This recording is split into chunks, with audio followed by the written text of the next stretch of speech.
El líder de Corea del Norte, Kim Jong-un, ya se encuentra en Rusia para reunirse con Vladimir Putin.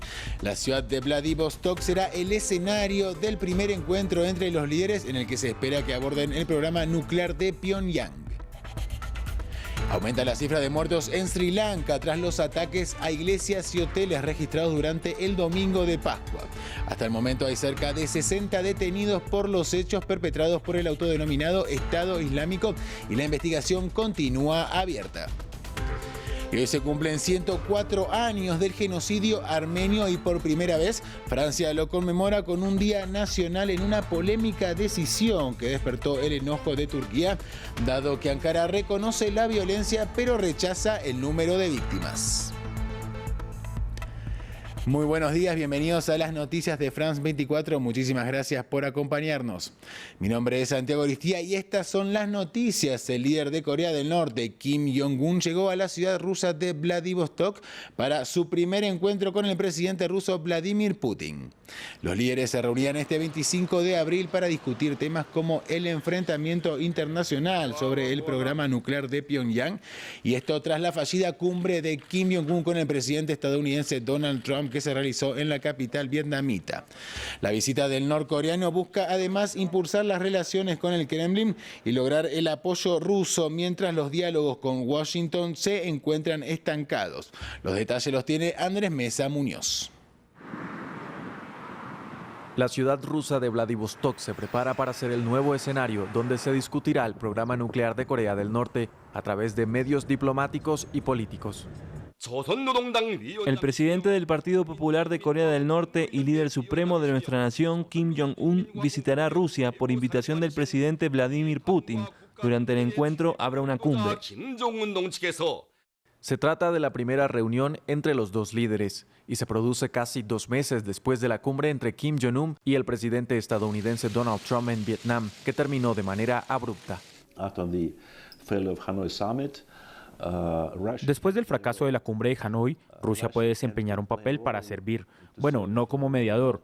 No hay necesidad de mediar entre Corea del Norte y Estados Unidos, sino como una especie de catalizador. Vladivostok comenzó a tomar medidas en materia de logística y seguridad. Medios de comunicación rusos informaron que el líder norcoreano tiene previsto llevar a cabo una agenda cultural que aún no está confirmada. Han pasado 8 años desde la última vez que los dirigentes de estos dos países celebran un encuentro.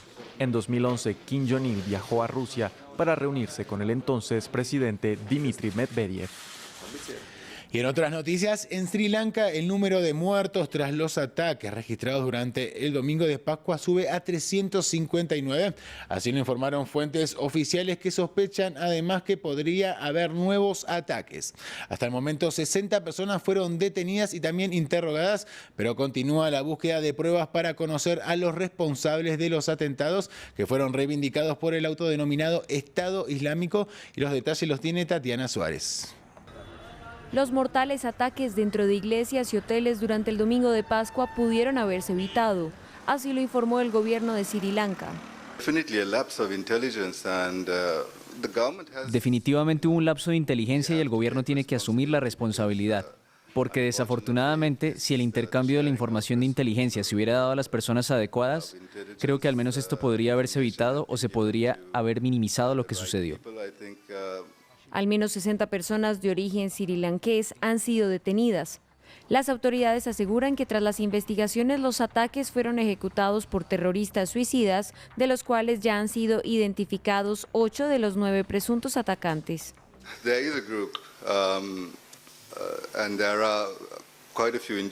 Bueno, es un grupo y hay bastantes individuos pertenecientes al grupo. Su líder se suicidó en el hotel Shangri-La, pero estamos investigando para averiguar si hay otras personas involucradas. El gobierno de Sri Lanka reiteró la idea de que los ataques podrían haberse dado en represalia por la reciente masacre en 2 mezquitas de Christchurch, en Nueva Zelanda, que dejó 50 muertos el pasado 15 de marzo. No hemos recibido nada oficialmente, ni hemos recibido informes de inteligencia que corroboren lo que se ha dicho en Sri Lanka, pero entendemos perfectamente que están en las primeras etapas de su investigación. El presidente del país asiático anunció una reestructuración en las agencias de inteligencia policial y fuerzas armadas para disminuir el riesgo de nuevos ataques. Y cuando se cumplen 104 años del genocidio armenio, miles de residentes de Ereván, la capital de Armenia, marcharon para conmemorar la matanza masiva que llevó a la muerte a cerca de 1,5 millones de personas por parte del Imperio Otomano y del Estado de Turquía.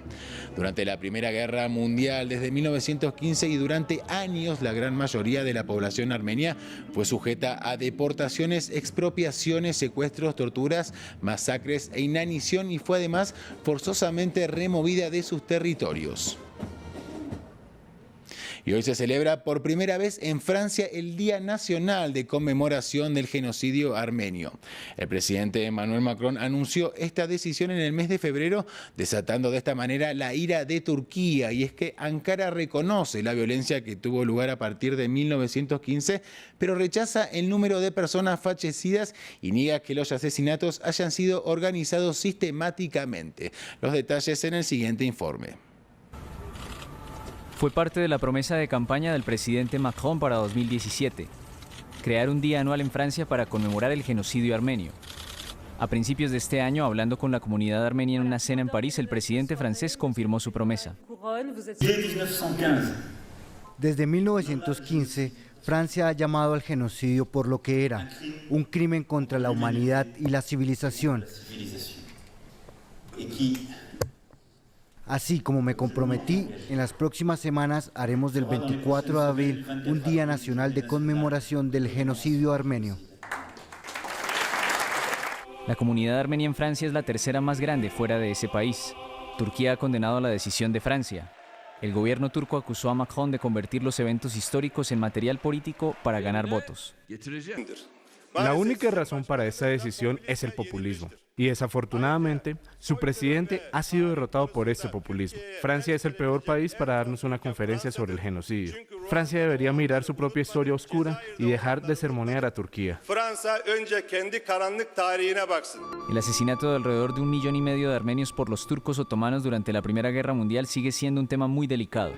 Muchos historiadores consideran los asesinatos como el primer genocidio del siglo XX.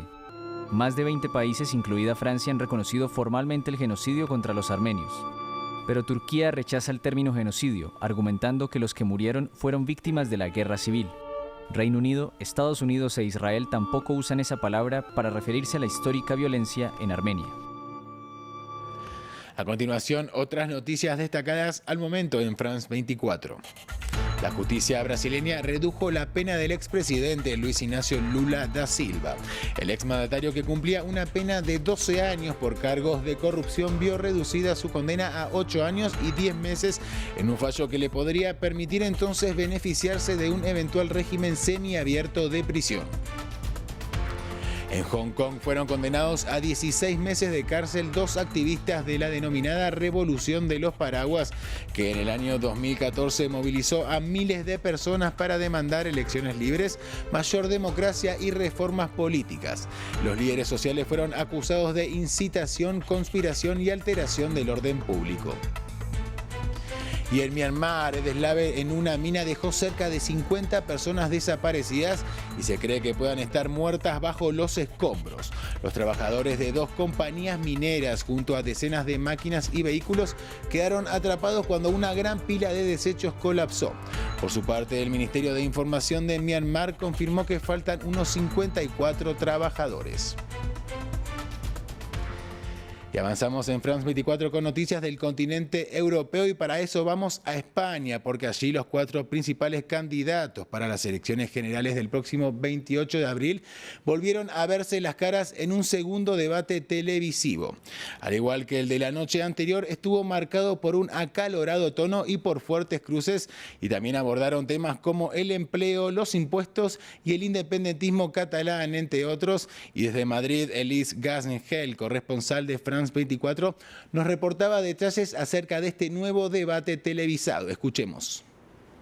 para este segundo y último debate con los 4 principales candidatos. Se habló un poco más de las propuestas de cada uno, aunque este debate realmente fue caracterizado por el tono y los reproches constantes que se lanzaban los políticos. Los 4 candidatos no pararon de interrumpirse a lo largo de este debate con acusaciones varias. De hecho, no mienta fue la frase más repetida de este debate, e incluso los 2 líderes de los partidos de la derecha, Pablo Casado por el PP y Albert Rivera, el líder de Ciudadanos, pues ellos dos también mostraron puntos de desacuerdo, algo que rompe totalmente con la aparente y supuesta unidad que mostraron el día anterior para el debate de este lunes. Por su parte, el bando de la izquierda, compuesto por Pedro Sánchez, el socialista,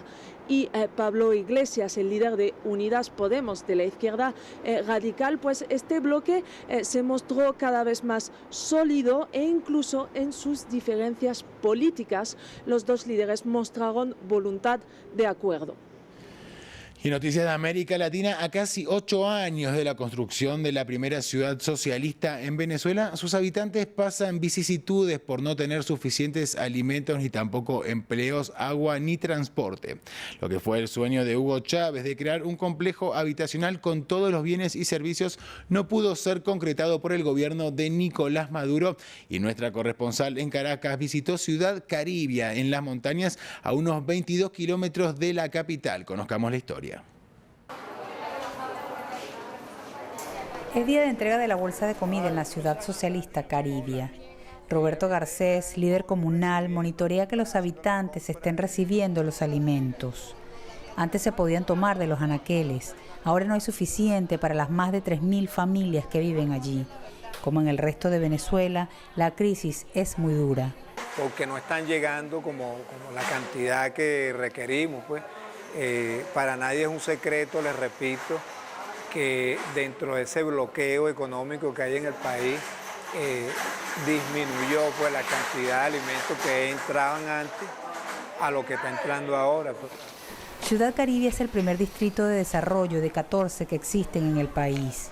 Fue concebido como un proyecto bandera por el expresidente Hugo Chávez en 2011.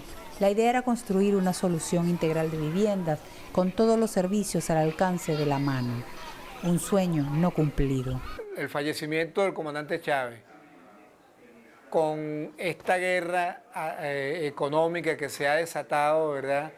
La falta de insumos que la mayoría provenían del exterior, todo eso conllevó a que se paralizara pues, el tema de las construcciones, el tema de la zona industrial, de hacer de que esa zona industrial estuviera produciendo para que no se convirtiera en una ciudad dormitorio. Las oportunidades laborales nunca se materializaron y Caribia se convirtió en una ciudad dormitorio que además sufre la falta de transporte. Teníamos un buen transporte, pero luego con los problemas de repuestos, todo ese poco de cosas, nos ha afectado bastante. A pesar de las vicisitudes que padecen sus residentes, insisten en que son revolucionarios y que allí no se habla mal de Chávez. Está casi terminado, pero sí le falta un empujoncito para terminar de que se cumpla lo que el presidente Chávez quería. Los habitantes de Ciudad Caribia siguen apoyando a Nicolás Maduro, pero critican a su gobierno por la falta de compromiso para terminar las obras inconclusas. Y el reparto de la película de superhéroes Avengers Endgame inmortalizó este martes sus huellas en el icónico Paseo de la Fama de Hollywood en Los Ángeles. En uno de los honores y símbolos más antiguos de la industria del cine estadounidense, los actores y actrices Robert Downey Jr., Chris Evans, Mark Ruffalo, Scarlett Johansson y Jeremy Renner estamparon su firma e imprimieron la silueta de sus manos sobre baldosas de cemento identificadas con su nombre. La película se estrena a lo largo de esta semana en el mundo entero.